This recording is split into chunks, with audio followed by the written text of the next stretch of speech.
that we are all seeking higher ground in Christ Jesus. We want to know Him more and let it even be our desire. Amen.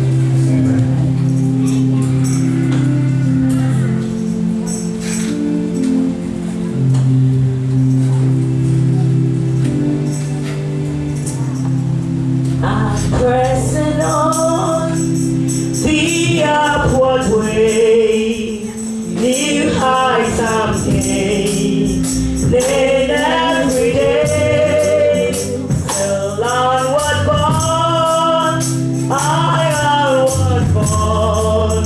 Lord, plant my feet on higher. Oh Lord, lift me up and let me stand.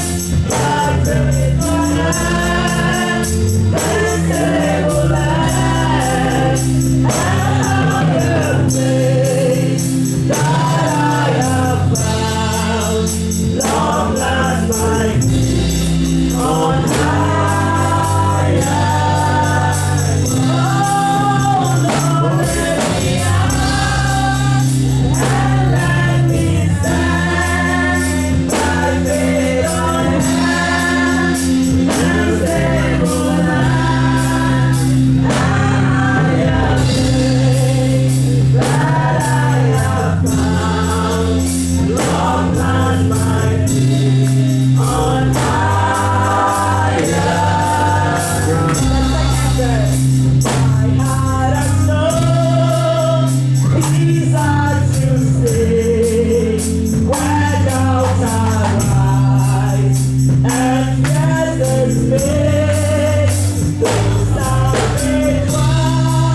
By your word, Father God, I pray, grant us understanding to your word, Lord, and bless us through your word, God. In Jesus' name, amen. So we quickly turn our Bibles to the book of Hebrews. As we see on the screen, that will be the title for our today. Maybe a preaching or teaching, I don't know. I will just show us the screen. Amen. So let's turn to Hebrews chapter 5. We're going to consider from the verse 12, reading down through to chapter 6, verse 2. That's what we're going to do. And as we see, the title is Higher Ground. We thank God for this week. We'll be on the phone line. And it was so awesome. We were greatly blessed on the phone line. I want to encourage you, people, that whatever thing we do in here, when we ask for one week to participate, so that you will be blessed. Because these are all part of the things that we do in order to for us to grow in the Lord. And for us to empower ourselves in the Lord. One thing is that sometimes when we come to church, some of us, the way our studies and our activities are, it doesn't give us that permission to have that coming together or having time for yourself. But as we make these provisions available, we encourage that you'll be part of it. And then you see what the Lord is doing. Also, you never know what the Lord wants to do with you. Hallelujah. And I want to, before I move on, I also want to encourage you. You know, we all wanted to be grown. Our late time is becoming very too much. And it's not encouraging. Please, let's do our possible best and come early. We have the Sunday school begins at 9. And then the church service begins at 10. I will make sure if it is normal Sunday, I'll make sure we close at normal time and then we go. Amen. But then the other days, our pastor and that one, we allow the Holy Spirit to do what he wants to do. Praise God. So I will encourage you people. And also we are doing our possible best to record the sermon or the Sunday service. And also place it on our platform so that those who the Sunday they go to any other like work, they can go over it in the platform and then follow up what happened on the Sunday. And sometimes too, when I minister the word, I make a recording. When later I go and then I pray through it, I say, hey, is that it also ministers to me? Do I stand to preach to you? But I'm also part of it. Amen. And so when really, hearing it all over again, it's really helpful. Amen. And so I want to encourage you as we try to put all this together. What we did last week, we realized that there was so much distraction, especially on the screen there. And so please help our brother. So you don't cross over the camera in order to obstruct the whole thing. You want to receive the fullness of that. Amen. Hallelujah. Now let's go to the word. I need to do this. Usually I try to wait after the sermon, then I forgot. So when I have it now, I have to let you know. Now let's turn to Hebrews chapter 12. So will you be my reader today? Chapter 12 and read through to chapter 6. Now, okay, you are not there. Let me know because so you can say it again. Now, let's all turn to Hebrews 5, verse 12. For though by this time you ought to be teachers, you need someone to teach you again the first principles of the oracles of God. And you have some to need milk, and you have come to need milk and not solid food. 13. For everyone who partakes only of milk is unskilled in the word of righteousness, for it is a day. 14. But solid food belongs to those who are of full age, that is, those who, by reason of use, have their senses exercised to discern both good and evil. Now chapter 6. Therefore, the word therefore comes from what I've read in the chapter 5. So therefore, leaving the discussion of the elementary principles of Christ, let us go on to perfection, not laying again the foundation of repentance from dead works and of faith towards God, of the doctrine of baptism, of laying on of hands, of resurrection of the dead, and of eternal judgment. Praise God. Glory to God. We thank God for today and we bless His holy name.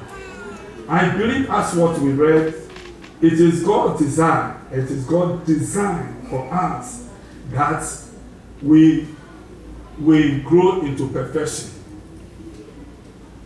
When we came to the Lord, when we accepted the Lord, we heard the word of God. When we heard the good news exposes us to know our position in Christ or before God.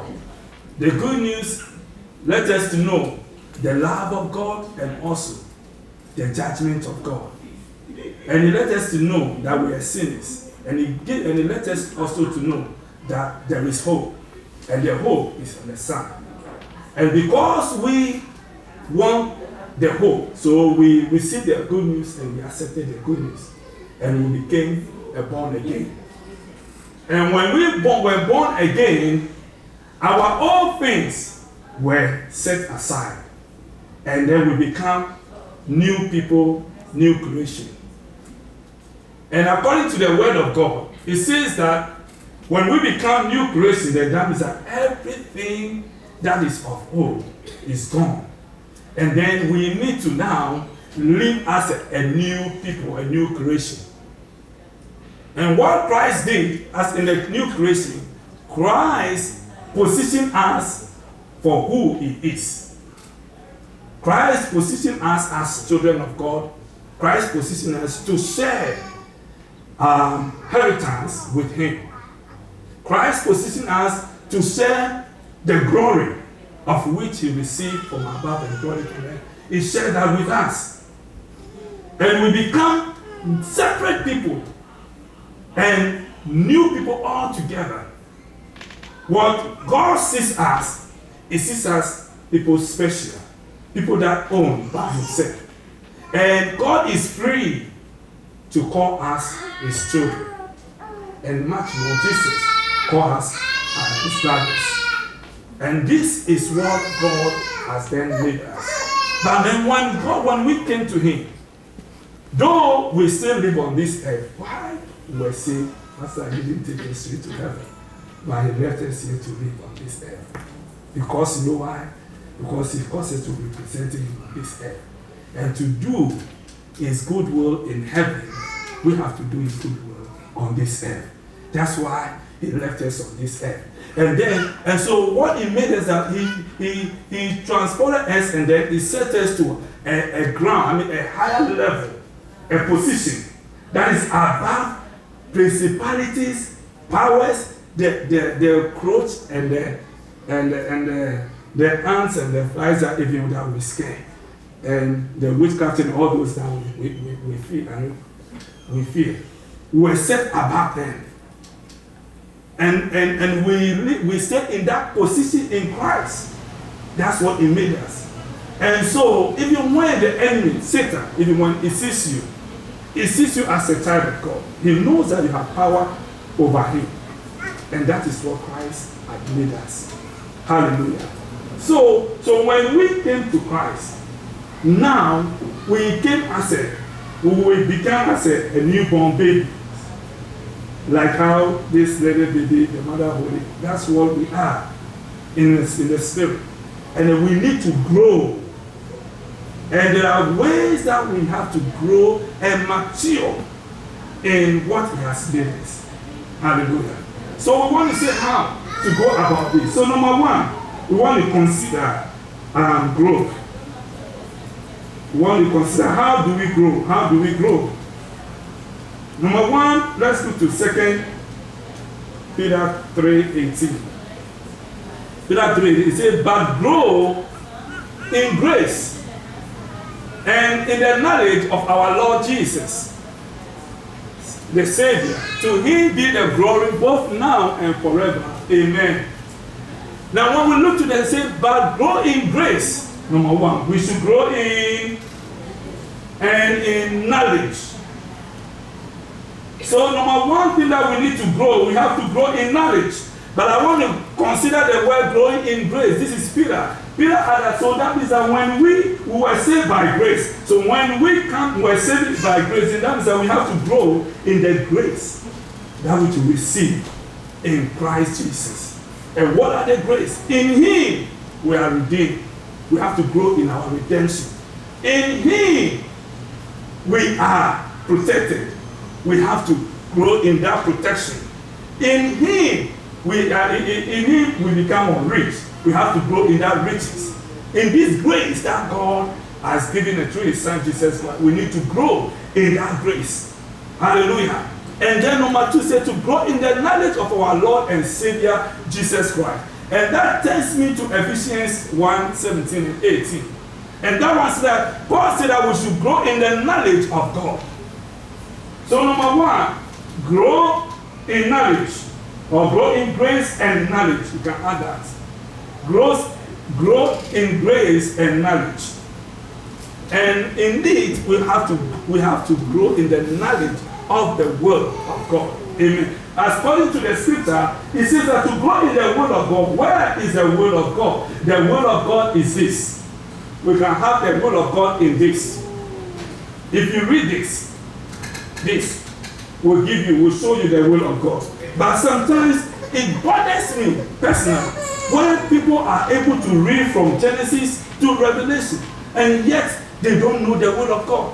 The word does not transform them. They live the same that they live, and then they come and then they say, I've read the Bible. All over twice in a year or 3 times in a year, and you see the person and it's still the same. Then where is the knowledge? The knowledge comes by understanding, and understand by walking in what you have received. Amen.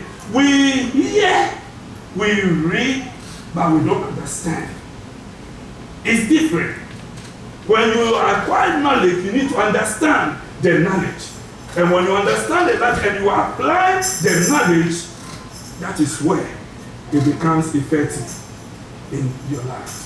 Amen. So to grow in the knowledge of Christ, that means that we have to apply the things of God. Amen. Then number two, growing in faith. Growing in faith. Growing in faith, we can also take on from Romans 1:17. In Romans 1:17, it says that we should say that for therein the righteousness of God revealed through faith to faith. That's what I want it. Revealed from faith to faith, where the righteousness of God. When we read the verse 16, it says that the gospel, you know, the gospel is able to, is power to give it, to make us righteous. And in the gospel that makes us righteous, it says that the righteousness of God, that God revealed himself so that we have faith in him, not only just to stay in that faith, but to grow in faith, that from faith to faith. Okay, now here, you know, we all have general faith. That's why some people's faith are believe in other religions, believe in other faiths. When we were born, or when we were created as human, we all have faith. And each one has where he directs his faith. That's the faith. And we believe, and then we direct our faith in Christ Jesus. That's the first one, the general faith. And then after we see, then you see, then Romans 10 says, faith comes by hearing, and then by the word of God. And so as we begin to hear the word of God, it begins to build us in the God kind of faith.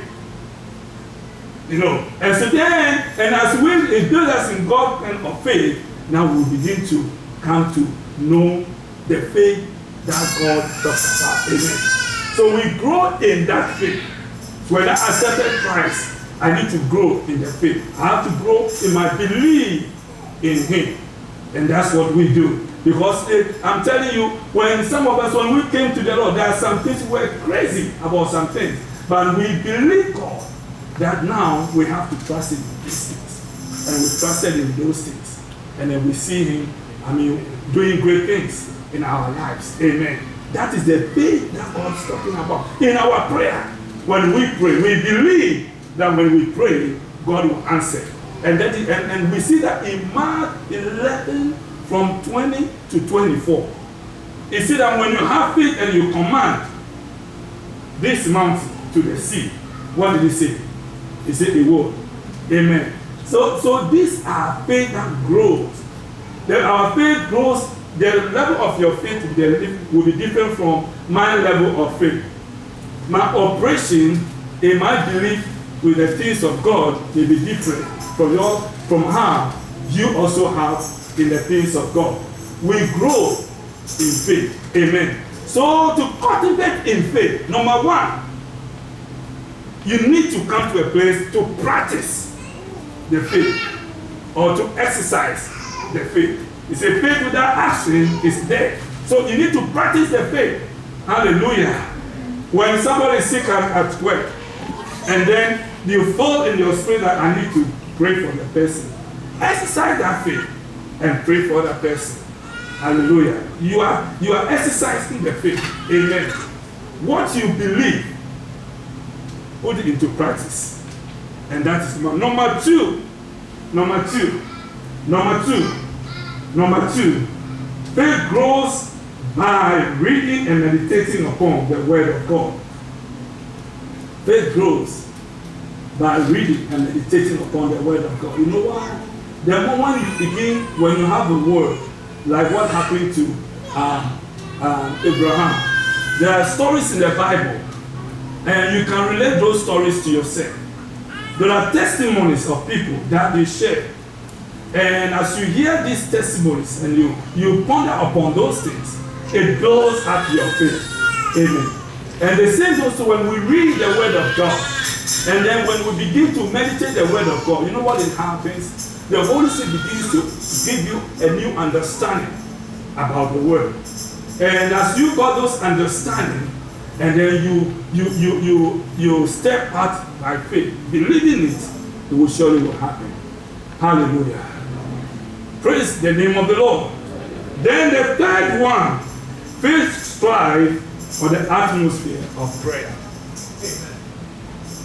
Amen. You can't be a prayer warrior, a man of prayer, and not be a man of faith. Your faith level, your prayer level has to go with your faith level. Amen. That's why sometimes you see somebody would say something, I say, hey, wow, that is the faith level. I say there are levels in faith. Amen. And these are some of the things that we can also do to increase our faith or to grow in our faith. The third thing I want to talk about is also grow in the knowledge, in the glory of the Lord. Growing in the knowledge, in the glory of the Lord. Grow in the knowledge of God. 2 Corinthians 3. We're going to look at verse 16 to 18. There's something that I want us to look with there. Grow in the glory of the Lord. Grow in the glory of the Lord. Grow in the glory of the Lord. And it says, nevertheless, when it shall turn to the Lord, nevertheless, it shall turn to the Lord, the veil shall be taken away. Now, the Lord is that Spirit, and where the Spirit of the Lord is, there is liberty. But we all, with open face, beholding us in the glass, the glory of the Lord, and change into the same image from glory to glory. He said, we change from the same image from glory to glory. Hallelujah. Even by the Spirit of the Lord. So it tells me here that by changing from that same image, that's what I want to say, that same image from glory to glory, that when you came to the Lord, when you accepted the Lord, God has given you a special grace to grow in that glory of the Lord. Amen. Okay. Now let's see something here. We want to consider how to bear these fruits. We're going to consider that. So let's go to John 15, 4 to 5, and then John 4 to 8.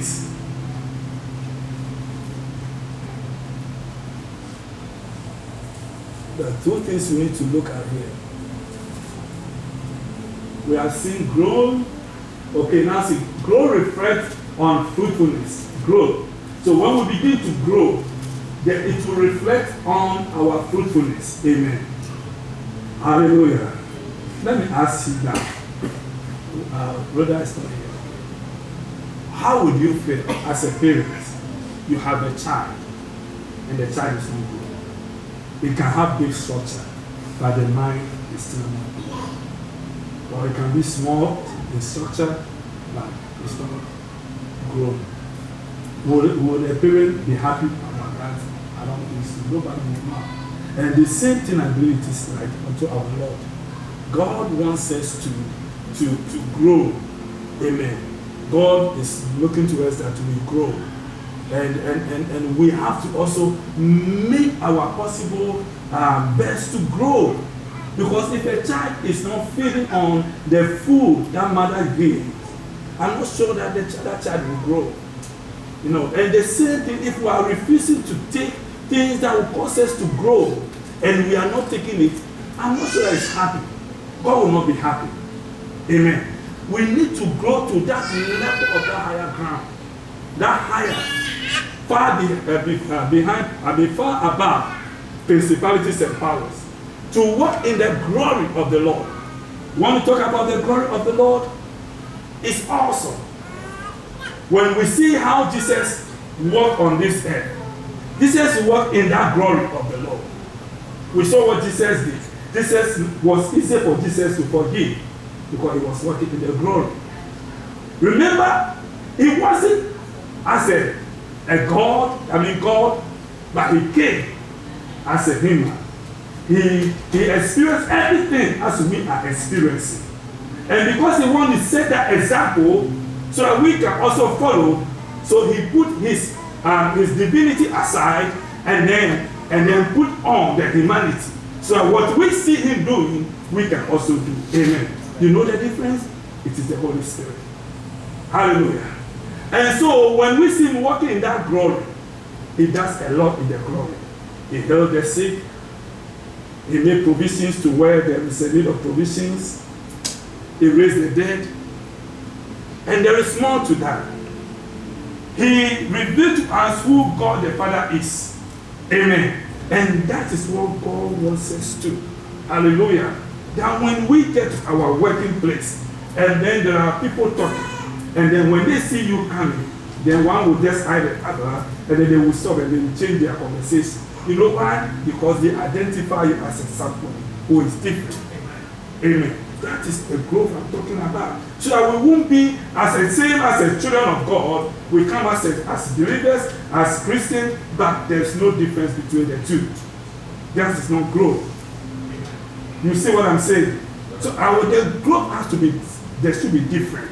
And so growth reflects on fruitfulness. People have to see your growth in Christ. And so let's look first of all in John 15:4-8. It says, abide in me and I in you. As a branch cannot bear fruit of itself except it abides in the vine.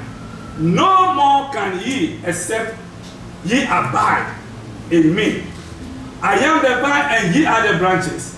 He that abides in me and I in him, the same bring forth much fruit.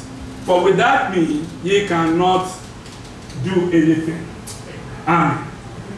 You see the difference? The only way we can be different and we can grow in Christ is when we dwell in him, when we abide in him. Amen. Now the question is, so how do we abide in him?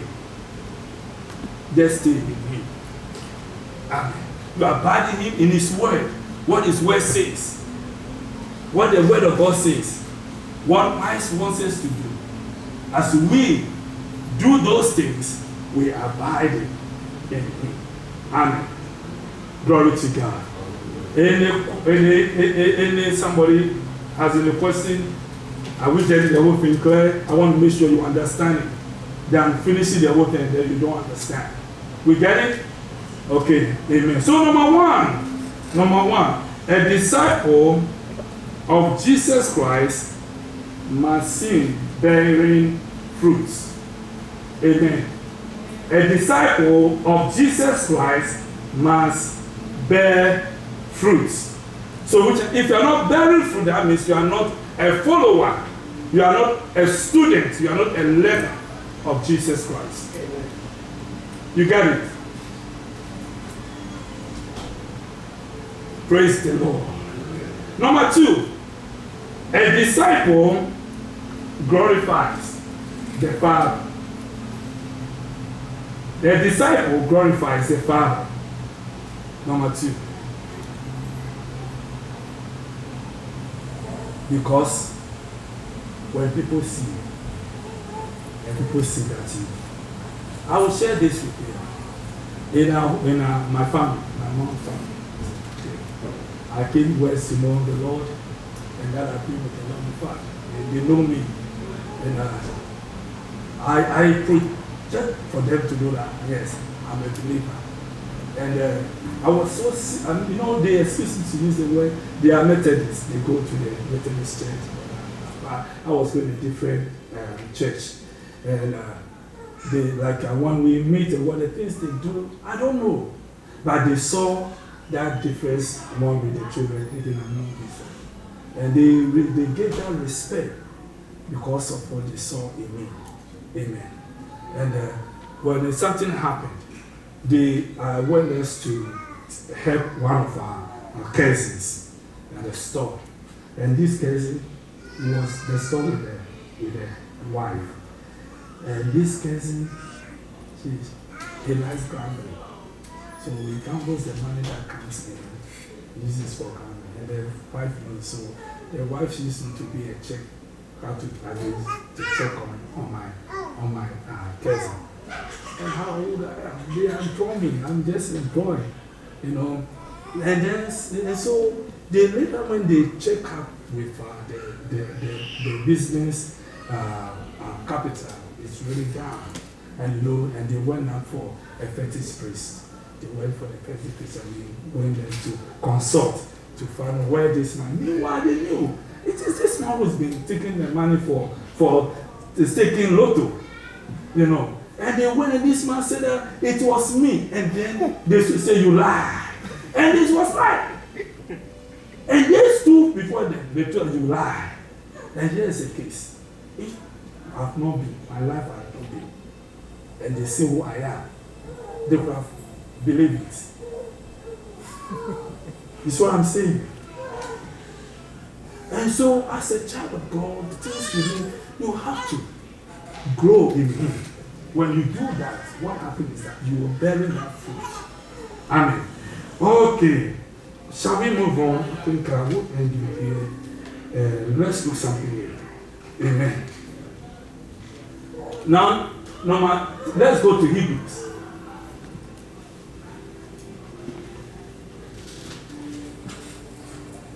Let's look something from Hebrews. Hebrews 13, verse 20 and 21. The process of growth. Growth does not come at once, my sister. Growth does not come, I said what? At once. It's a process.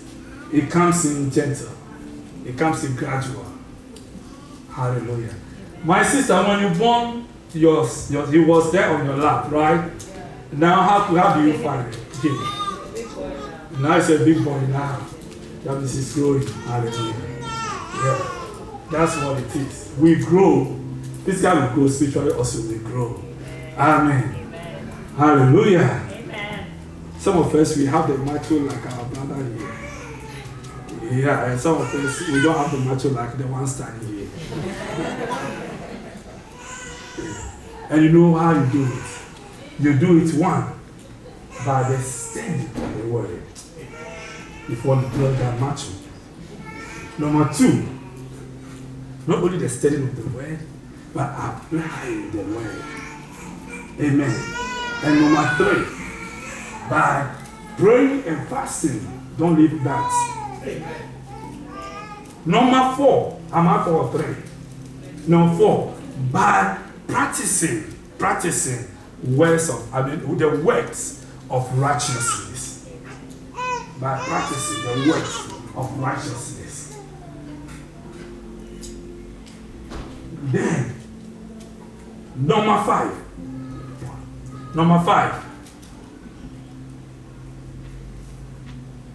We are talking about growth. Then number 5, by also doing the work of God.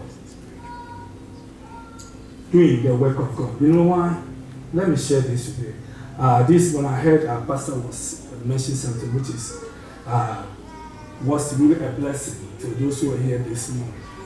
You know, the growth, sometimes when you are doing the work of God, let me say, for example, being as a teacher who is teaching, you know, you need to study the word, have a time of studying before they come in to teach. By just studying the word, it's for himself. Amen. And the same thing as a worshiper, those who come in the lead.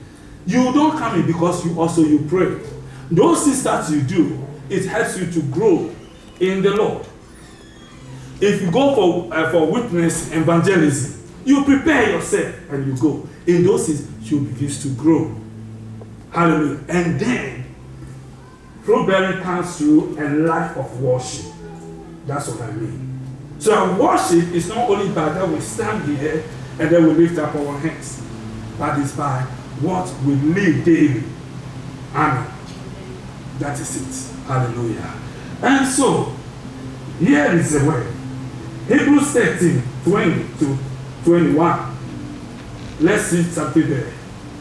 There is something that God is telling us. It says that now the God of peace that brought again from the dead our Lord Jesus Christ, that the great shepherd of our sheep, through the blood of the everlasting covenant, make you perfect in every good work to do what? You see, to make you perfect in every good work to do His will. So when we talk about perfection, like I was saying, you know, sometimes we say that we are imperfect. Really, we are imperfect people. But does it mean that we can't be perfect? That's the question. But we have agreed that Jesus Christ is God, so He was perfect. My sister, have you heard that? Yeah, I'm not perfect because I'm human. You know, but here's the word. It says that it is God who makes us perfect. And that so, which means that to make us complete in Him. That is God. Amen. The way that I'm so much, I don't understand some people is that if we can't be holy, and Peter will not say that be ye holy, for I am holy. If we cannot be holy, he will not say that be ye holy, I am holy. But because he knows that we can be holy, that's why he commanded us to be holy. But you know how we do it? We do it by the process of the growth. And because as you grow, there are some things you let it go. This brings me back to our first text that we mentioned. It says that we should let the elementary principles of repentance, we should live it. Amen. There are some of us, there's one thing that when we came to the Lord, and we have been continuing asking forgiveness on the same sin every day since we came. When are we going to change? Sam, when are we going to change? You hear what I'm saying? And the pastor will come always preaching on sin. Always preaching on sin. But meanwhile, there are great things and mighty things in God. And God wants to use us and want to do with us. And then we don't go and we are still marking time. It is time that the children of God will press on to the higher calling of God. That's why Paul said, I let it go, the old things, those is behind me. And I will press on to the mark of my higher calling. That's what people we need to have in our mind. And so when we begin to press on to our higher calling, there are some things that now we will say that we grow past it. You know why? Because it doesn't have any effect on you. You mature. When you mature in certain things become, you don't bother in certain things. And that's what believers we need to come into. And we only come into when now we begin to fall in that God that we know. Now begin to have that fellowship with that God that we know. Now begin to experience that God that you know. You know how you experience it? You experience it by having that fellowship with Him. You know how we have fellowship with God? You read His word. You talk to Him with His word. You stand on His word. Father, oh, this is what your word says. I believe in it. Oh, you are great, God. Oh, I see what you did. Why you did that? Then God will remember and say, oh, because of my covenant with Abraham. That's what I did. Also, oh, they'll say, I cut it. That's a revelation. God was just sharing that with you. Amen. So that we know our God. This is why the life of Jesus. He knew the Father.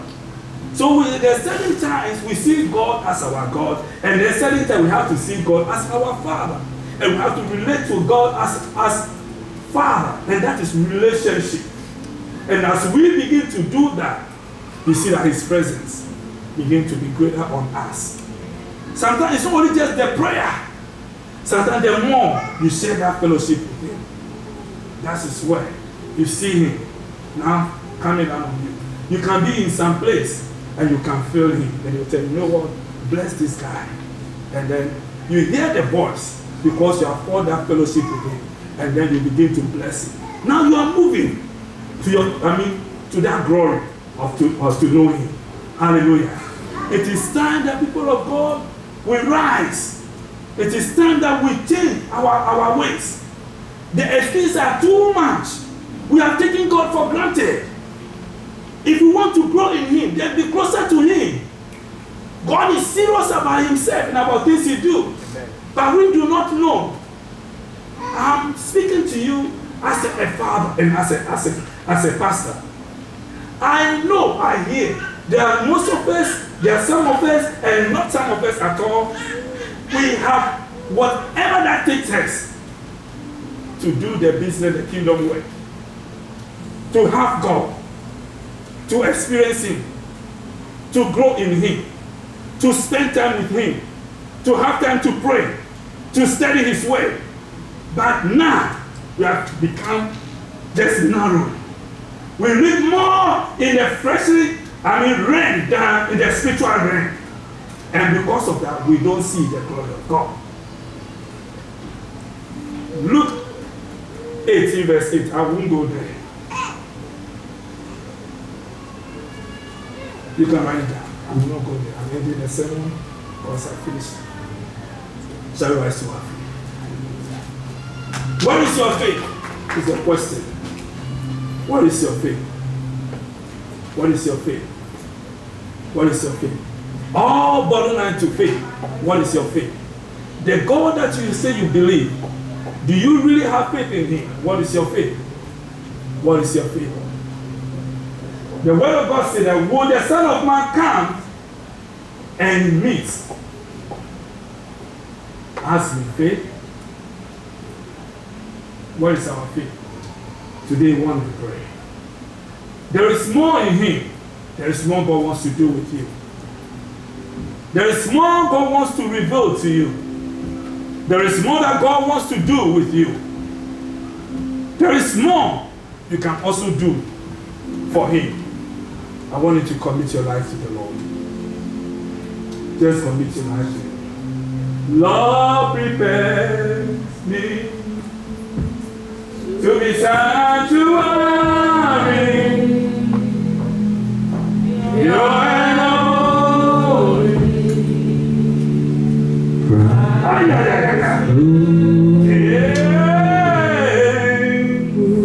with thanksgiving,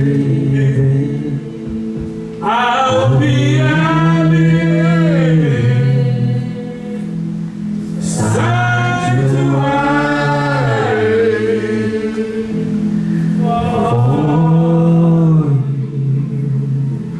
With thanksgiving, I'll be a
Shut